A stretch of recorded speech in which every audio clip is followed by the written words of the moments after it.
శ్రావణమాసం అనగానే గుర్తుకు వచ్చే వ్రతం వరలక్ష్మి వ్రతం. పౌర్ణమికి ముందుగా వచ్చే శుక్రవారం రోజున ఈ వ్రతాన్ని ఆచరిస్తారు. 2025వ సంవత్సరంలో ఆగస్టు 8వ తేదీ శుక్రవారం నాడు వరలక్ష్మి వ్రతం జరుపుకోనున్నారు. ఈ వరలక్ష్మి వ్రతం రోజున లక్ష్మీదేవిని నిష్ఠతో భక్తి శ్రద్ధలతో పూజిస్తే భోగభాగ్యాలు కలుగుతాయని ప్రగాఢ విశ్వాసం.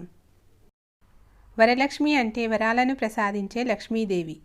భక్తి శ్రద్ధలతో ఈ వరలక్ష్మి వ్రతాన్ని ఆచరించడం ద్వారా అష్టలక్ష్మి ఆశీస్సులు పుష్కలంగా లభిస్తాయని, తద్వారా ధనం, ధాన్యం, ఆయుష్, ఆరోగ్యం, సంతానం, విజయం, కీర్తి ప్రతిష్టలు, శాంతి, ఆనందం, శక్తి వంటి అష్టైశ్వర్యాలు సిద్ధిస్తాయని భక్తుల ప్రగాఢ విశ్వాసం.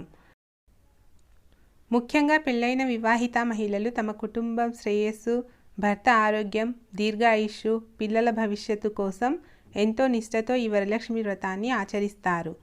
ఈ వ్రతం గురించి సాక్షాత్తు లయకారుడైన పరమేశ్వరుడే పార్వతీదేవికి వివరించినట్లు స్కాంద పురాణం చెబుతుంది. ఏ కార్యానికైనా సిద్ధి ప్రధానం. అది లేకపోతే కార్యానికి ప్రయత్నమే ఉండదు. అందుకే సిద్ధి అనేది మొదటి లక్ష్మి. ఈ దేవత అనుగ్రహం కలిగితే కార్యభారం నుంచి విముక్తులమవుతాం.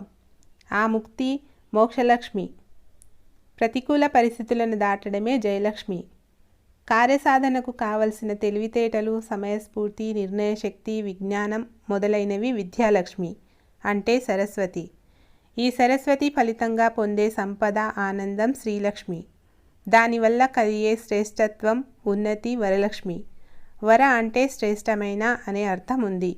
ఈ శ్రేష్టత లక్ష్మీ స్వరూపం.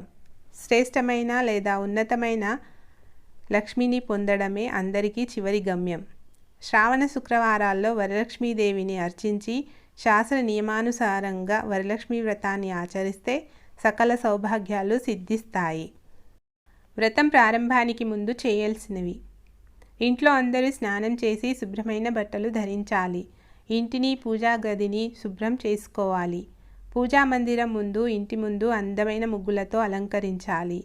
ముందుగానే పసుపు గణపతిని తయారు చేసి పెట్టుకోవాలి.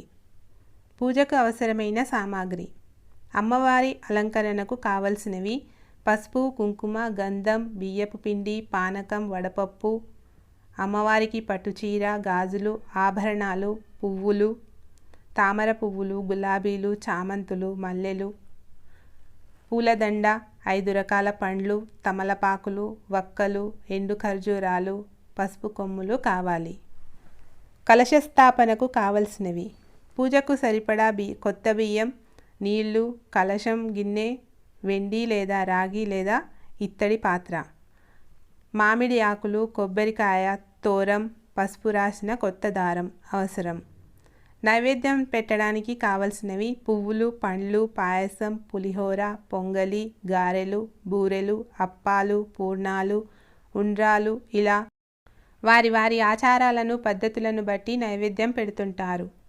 పూజకు కావలసినవి దీపాలు, ఒత్తులు, నెయ్యి, అగరబత్తులు, కర్పూరం, గంట, పీఠం, ఆచమనం చేయడానికి గ్లాసు, కొబ్బరికాయలు, పసుపు, వినాయకుడు.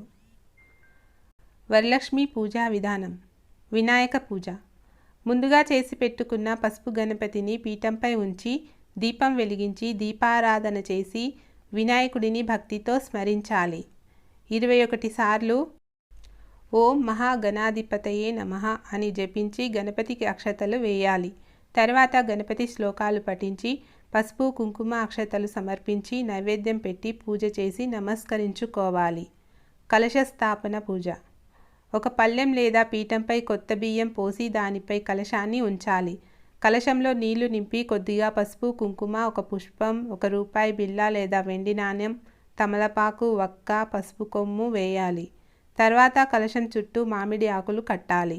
అనంతరం కొబ్బరికాయకు పసుపు పూసి కుంకుమ బొట్టు పెట్టి మామిడి ఆకుల మధ్యన ఉంచాలి. కొబ్బరికాయ పీచు పైకి ఉండేలా చూసుకోవాలి. ఇప్పుడు కలశాన్ని అమ్మవారి స్వరూపంగా భావించి పసుపు, కుంకుమ, పువ్వులతో అలంకరించాలి. వరలక్ష్మీదేవి అమ్మవారి ఆవాహనం: ఇప్పుడు దీపాలు వెలిగించి వరలక్ష్మీదేవి అమ్మవారికి ధూపదీపాలు సమర్పించాలి. ఓం శ్రీ వరలక్ష్మీదేవియై నమః ధ్యానం సమర్పయామి అని పఠిస్తూ అమ్మవారిని మనస్ఫూర్తిగా ధ్యానించాలి. అమ్మవారి అష్టోత్తర శతనామావళి అంటే 108 నామాలు పఠిస్తూ పువ్వులు అక్షతలు అమ్మవారికి సమర్పించాలి. పూజ ప్రారంభించే ముందు తోరం అనగా పసుపు రాసిన దారం చేతికి కట్టుకోవాలి. గుర్తు పెట్టుకోండి, తోరానికి 9 పోగులు ఉండాలి.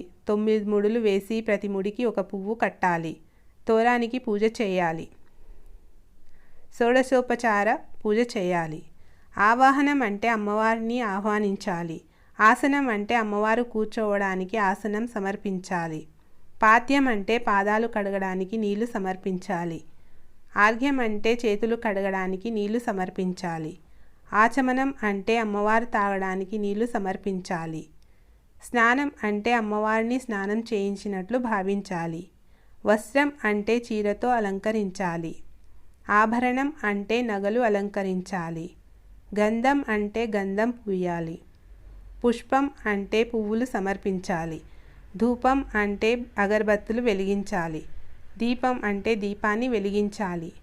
నైవేద్యం అంటే ఇంట్లో తయారు చేసిన నైవేద్యం సమర్పించాలి. తాంబూలం అంటే తమలపాకులు వక్కలు సమర్పించాలి. మంత్రపుష్పం అంటే పువ్వులు చేతిలో పట్టుకొని మంత్రపుష్పం చదవాలి.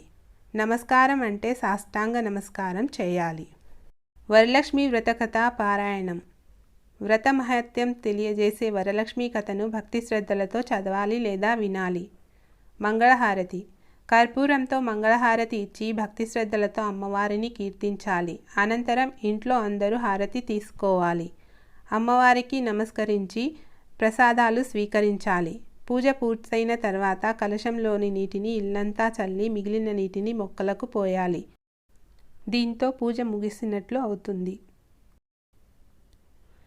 శ్రావణ మాసంలో లక్ష్మీదేవిని గౌరీదేవిని పూజించడం వల్ల ఐశ్వర్యం, ఆనందం, కుటుంబ శ్రేయస్సు కలుగుతాయని నమ్మకం ఉంది.